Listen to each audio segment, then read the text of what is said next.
All right, we are looking at 62 on the EOC review packet, and it gives you a word problem with context. And then if you look, they actually wrote the system of equations for you. So the table has already been turned into a system that you can solve.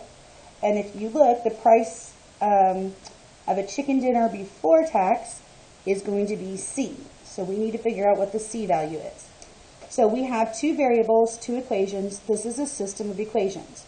So we need to either use graphing, substitution, or elimination. Graphing is never a good choice unless you have a graphing calculator. Substitution is a great choice if you have a coefficient of 1. But if you look, none of these variables have a coefficient of 1, which means if I solve for any of the four, I would have fractions everywhere. Don't want to do that. Elimination is great if they're already in standard form, which these are.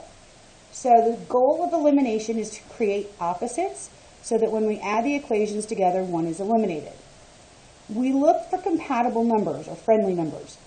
27 and 46, one doesn't go into the other. But if you look, 17 goes into 34 two times. That makes this a better pair. Because if I multiply the entire top equation by -2, then I will have negative 54c minus 34s equals, I'm going to grab a calculator and do, actually I can't see if I do that, 80950 times -2 will be -1619.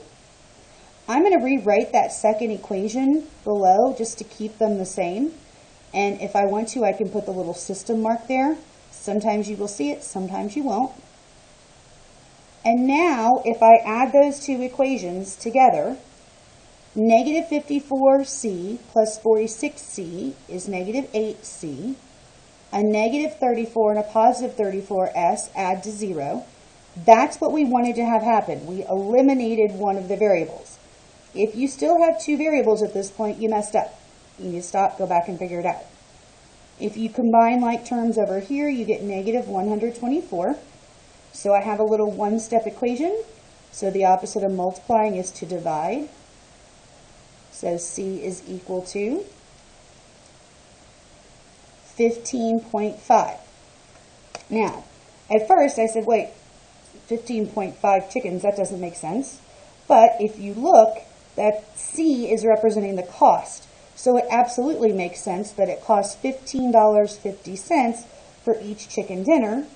And since they didn't ask us for steak dinner, we can be done and stop right there.